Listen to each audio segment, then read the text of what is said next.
Hello everyone, good morning. व्याकरण में इसके पहले पीरियड में हमने अविकारी शब्द यानी उसे अव्यय भी कहते हैं, यानी जिन शब्दों के रूप नहीं बदलते उसे अविकारी या अव्यय कहते हैं। जैसे कि जो शब्द क्रिया की विशेषता बताते उसे क्या कहते हैं? क्रिया विशेषण, है ना। और इस अव्यय के हमने 4 भेद देखे थे। क्रिया विशेषण अव्यय, संबंध बोधक अव्यय, समुच्चय बोधक अव्यय और विस्मयादि बोधक अव्यय। उसमें से कल हमने देखा था क्रिया विशेषण अव्यय, उसे एडवर्ब कहते हैं। आज हम देखेंगे अव्यय का दूसरा भेद, संबंध बोधक अव्यय। उसे क्या कहते हैं इंग्लिश में? प्रेपोजिशन। संबंध बोधक यानी क्या? संबंध बताने वाला। वाक्य में दो संज्ञाओं, क्या कहा मैंने? दो संज्ञाओं और सर्वनाम के बीच, संज्ञा और सर्वनामों के बीच संबंध बताने वाले अव्यय शब्दों को संबंध बोधक अव्यय कहते हैं ना।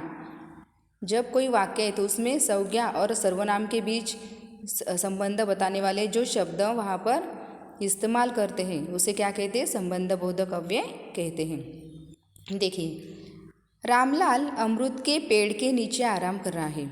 कहाँ पर आराम कर रहा है? पेड़ के नीचे। के नीचे ये क्या है? संबंध बोधक अव्यय का शब्द है। उसी पेड़ के ऊपर बंदर उधम मचा रहे थे। एक बंदर ने रामलाल के पास कुछ अमरूद फेंके।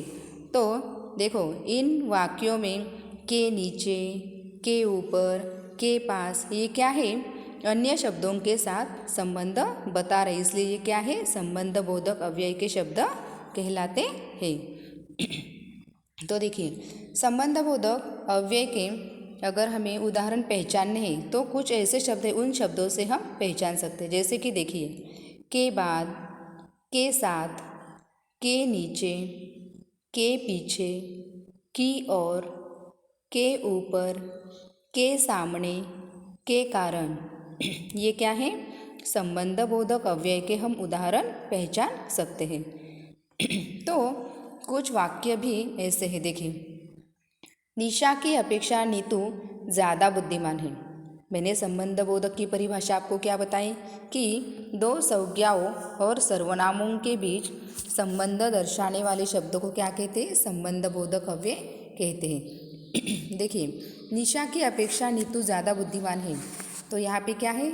संज्ञा और सर्वनाम की क्या बता रहे हैं? उनके बीच का संबंध बता रहे। निशा की अपेक्षा नीतू ज़्यादा बुद्धिमान है, की अपेक्षा। राजा ने घोड़े को पेड़ के नीचे बांध दिया। के नीचे, ये क्या है? संबंध बोधक शब्द है। दादाजी के साथ कुछ बच्चे भी थे।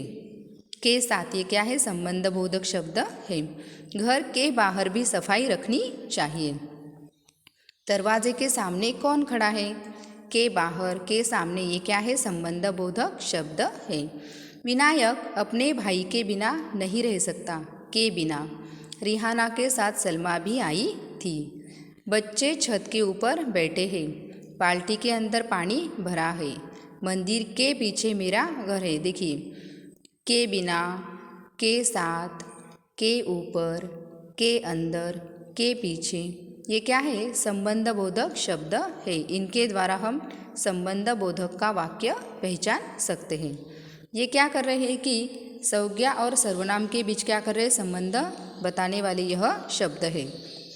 अभी देखिए, हम क्रिया विशेषण और विशेषण में हमने क्या अंतर है वह देखा था इसके पहले पीरियड में। आज हम संबंध बोधक और क्रिया विशेषण में क्या अंतर है यह देखेंगे।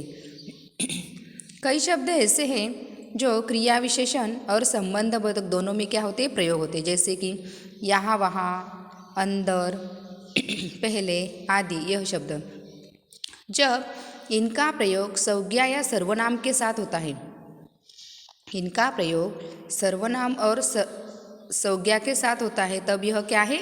संबंध बोधक होते हैं। और जब यह क्रिया की विशेषता प्रकट करते हैं तो यह क्रिया विशेषण है।